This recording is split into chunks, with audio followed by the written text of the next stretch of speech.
all, it's because of their passion for what they're doing.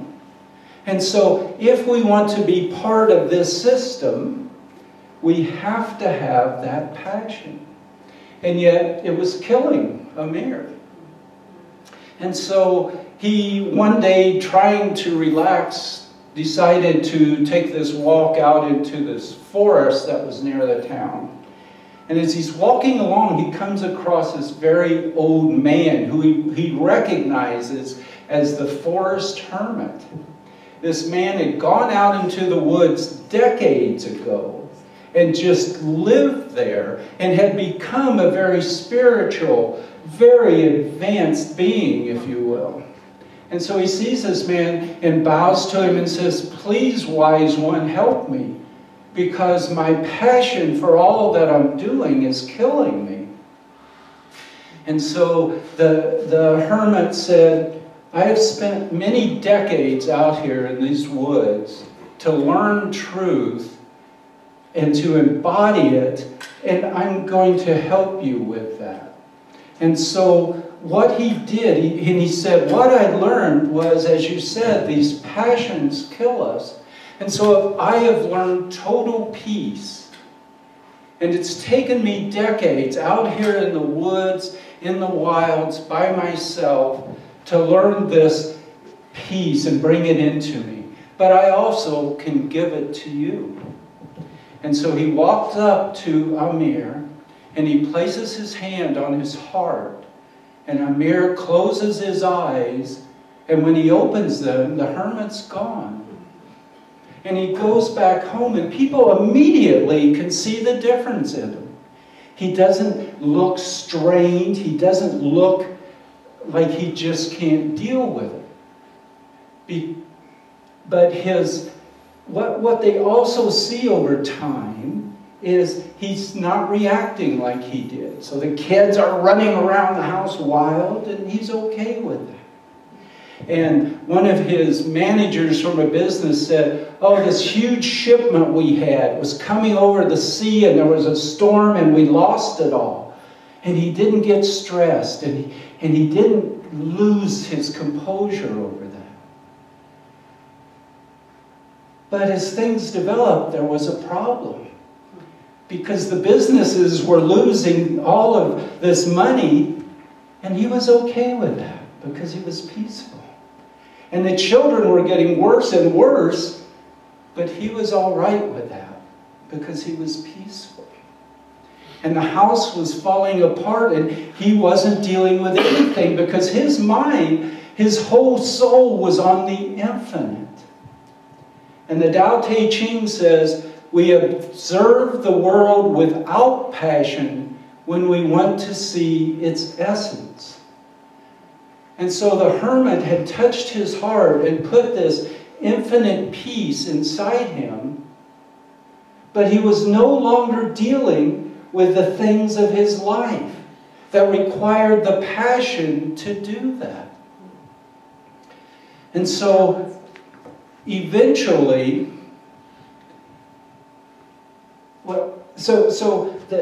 what happened with this, let me go back and say, this is the issue that we all deal with.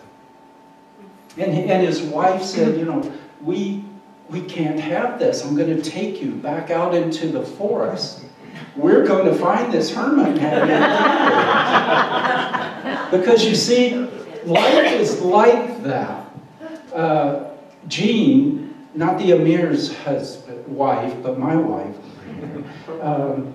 she saw this program on PBS, and it was a long program, but she told me about this one part of it, that there was a scientist, a naturalist, who studied the environment, studied animals, and he met a man from Bangladesh. And he was talking to him about the relationship with animals, and the man said, yes, when I was a young boy, I was out walking in the jungle with my father, and we were attacked by a tiger. A tiger came up and attacked us and killed my father. I was able to run off, but this huge tiger killed my father. And then when I got back to the village, of course, they all organized this hunt to go out and kill the tiger. And the man thought, well, I wonder if that's how things are. I mean, we have capabilities as human beings. Should we put more of our effort into killing the predators? But as a scientist, he thought he should study this. And so he looked at this wide range of things. But what he found was in grazing animals, in herds of animals, when they were in areas where the predators had been wiped out, where there weren't any predators around, then they were very peaceful and they were very calm. And they grazed on the grass, and they grazed on it, and they grazed on it, until they wiped out all of the grass. And because the herds were growing and staying in one place, they were trampling the grass down. So the grasses didn't grow up, and you ended up with an environmental mess. But if there were predators around, they would get them worked up. They were always alert. They were always ready to run off. And they would spread out more over the area and spread out their eating of the grass, and there was a balance. And so this passion that is required in life, this alertness, this dealing with what happens in our life, is crucial to our being. And so as they're in the woods and they wander around for hours and hours and hours, and finally they come across the forest hermit. And the wife goes to him and bows and said, "Wise one, you gave my husband this infinite peace, but it's destroying our lives. Help us."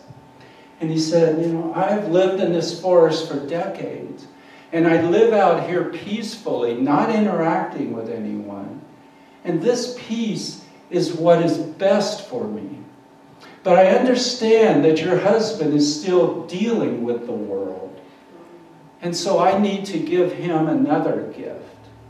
And so he went up to the husband and to Amir and put his hand over his heart. And they stood there for a minute. And then the hermit walked off. And they went back into town. And, you know, the kids were running around wild. And it didn't get to him. But he still stopped it and disciplined them. And his businesses were all losing money. And he needed to get in there and do things and solve it, which he did. But it didn't get to him, and it didn't drive him crazy. And he started dealing with life, and yet not losing that calmness in him. And their life went on, and it was good. And as they were growing over, the wife said, "Amir, tell me, what was this more practical gift that the hermit gave to you?" And he said, "It was balance." Because you see, we're a species of extremes. That's sort of in us. Have you ever been down in the valley and it's hot and it's polluted and the air is stagnant, and then you take a drive up into the mountains and maybe just a small hike up there, and you have this beautiful scenery, you have the shade of the forest, you have clean air, you have a cool breeze, and it's a wonderful thing. And that's how we think of going up into the mountains.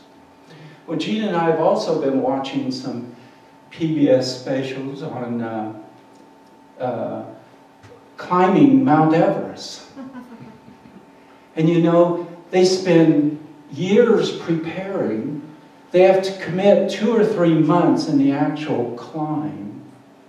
You go up to these different base camps, and if you go up too quickly, the blood will gather within your lungs, and you'll virtually drown in your own blood. Once you get up to the highest camp, and you have to stay there a little time to acclimate before you make the final climb. And you can't eat, and you can't sleep, and you may be throwing up, and everything hurts. People have lost limbs because it gets bitterly cold, sometimes 100 degrees below zero.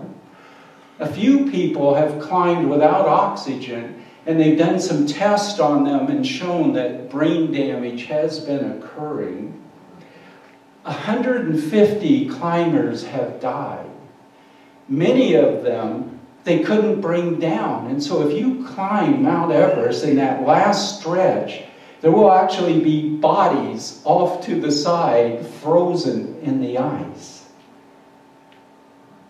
This is the difference between going up to a mountain and having a wonderful experience and the extremes that we as a species often go to. And in our lives, that's what we're often doing, infinite peace. And yet what we need is balance. The Tao Te Ching says, we observe the world with passion when we want to see its manifestations. We observe the world without passion, or it's with peace, when we want to see its essence. And from this concept comes the yin and the yang, that I'm sure you're all familiar with the symbol. And inside the yin, always, there is a small seed of the yang. And inside the yang, always, there is a small seed of the yin. And you're never taught to seek one or the other, but rather to seek the balance between them. And the yin becomes the yang in time, and the yang becomes the yin. And that's what's needed in life, is to have within us this balance of the passion to live our lives creatively as the creative manifestations of the divine, and yet to have within us the peace that we need to not get so tied up in this passion of the manifestations that we forget the infinite and the peace and harmony of the infinite. And so the infinite peace that we would seek is not peace all of the time. It's the peace that resides within us as we effortlessly flow between passion and peace as we live our life in the balance that's meant for being. Wow. Good job.